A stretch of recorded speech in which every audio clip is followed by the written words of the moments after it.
السلام علیکم جی، فیاض رامے آپ لوگوں سے مخاطب ہے اور امید ہے آپ سب لوگ ٹھیک ہوں گے اور شکر الحمدللہ میں بھی ٹھیک ہوں۔ بات کریں گے رضوانہ تشدد کیس کے حوالے سے اور سومیہ عاصم کے جھوٹوں کے حوالے سے، اور سب سے زیادہ بات کریں گے جناب قانون بنانے والا ایک شخص، قانون کو امپلیمنٹ کرنے والا ایک شخص، جج جو ہے وہی قانون توڑتا رہا اور اس کے گھر میں ایک ظلم اور بربریت کی یہ جو سلسلہ جاری ہوتا رہا،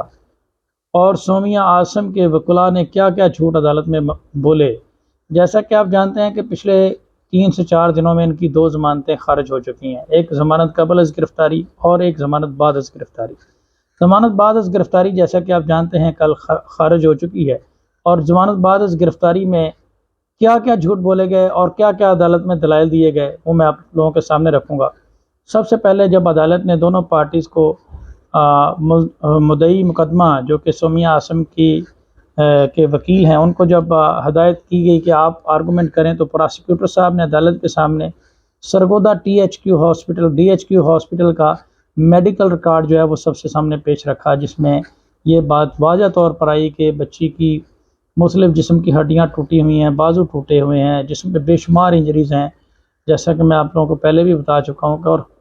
جو ہر انجری جو ہے اس کی 2 سال سے 5 سال تک سزا ہے، تو وہ یہ تقریباً 7 سے 8 طرح کی جو انجریز ہیں۔ اس کے علاوہ اطلاف اصطلافی 10 سال تک بھی کچھ تو دفعات ایسی ان کی سزائیں ہیں۔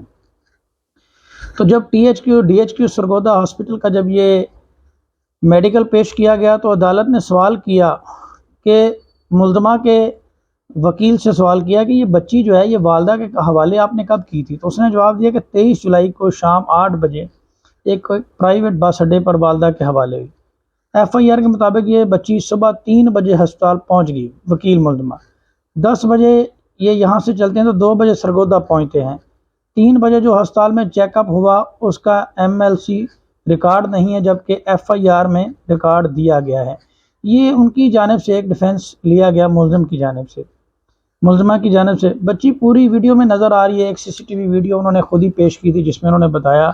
کہ یہ ویڈیو میں بچی بالکل صحیح چل رہی ہے جی، بالکل نارمل ہے، صحت مند ہے، تندرست ہے، جس پر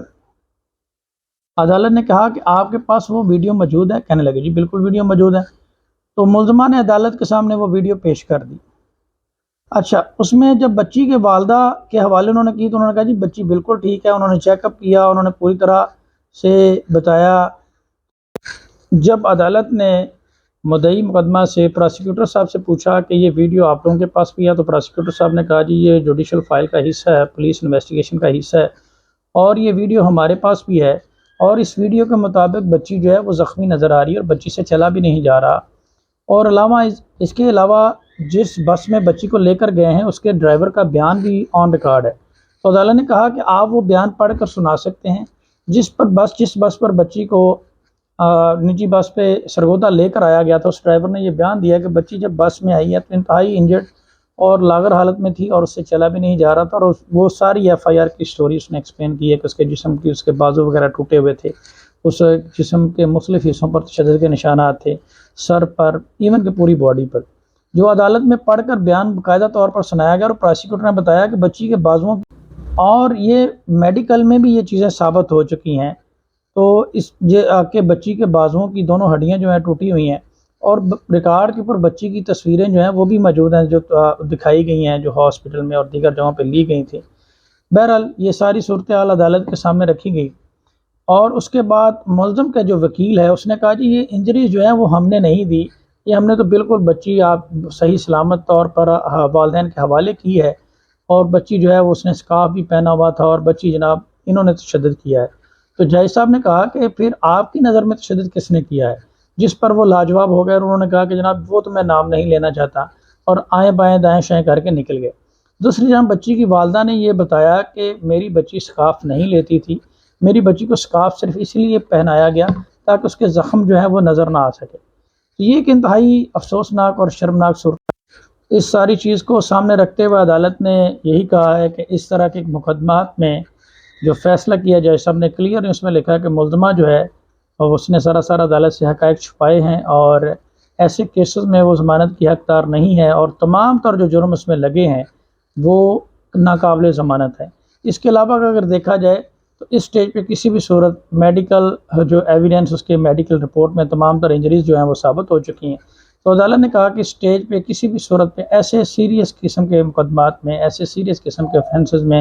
جہاں پہ سزائیں 10 سال ہیں، 328 لگ چکی ہے، 324 لگ چکی ہے، اقدام قتل کی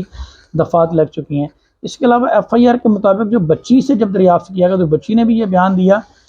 کہ اس کو کئی دن بھوکا رکھا جاتا تھا، پیاسا رکھا جاتا تھا، تشدد کیا جاتا تھا بہت زیادہ، اور اس نے خوف اور ڈر کی وجہ سے اپنے گھر والوں کو بہرحال عدالت نے اس تمام تر ماجرے کے بعد اور پل پل میں بدلتی سٹوری کے بعد کبھی کچھ شروع میں انہوں نے کہا جی یہ ہماری ملازمہ ہی نہیں ہے، بعد میں جس طرح سے جھوٹ بولے گئے جی یہ انجریز ہمارے سے نہیں لگی، باہر کہیں اور لگی، کس سے لگائی وہ نہیں بتا سکے۔ بہرحال یہ تمام تر صورتحال دیکھنے کے بعد عدالت نے اس محترمہ کی ضمانت جو ہے وہ ڈسمس کر دی ہے۔ اب سننے میں یہ آ رہا ہے کہ یہ دوبارہ سے پوسٹس بیل اپلائی کریں گے ایڈیشنل ڈسٹرکٹ اینڈ سیشن جج کی کورٹ میں، دیکھتے ہیں انشاءاللہ وہاں پہ بھی میری اسسمنٹ کے مطابق یہ بیل ڈسمس ہوگی، اور اس کیس کی بہت اہم کچھ پوائنٹس ہیں انشاءاللہ وہ بھی میں آپ لوگوں کے سامنے رکھوں گا، جیسے ڈرائیور نے کیا بیان دیا، اس میں اور کون سے گواہان ہیں، اور اس میں میڈیکل رپورٹ میں کیا خوفناک قسم کے حقائق سامنے آئے ہیں۔ انشاءاللہ وہ تمام تر چیزیں آپ لوگوں کے سامنے رکھوں گا۔ اپنا بہت سارا خیال رکھیے گا، دعاؤں میں یاد رکھیے گا۔ اللہ حافظ۔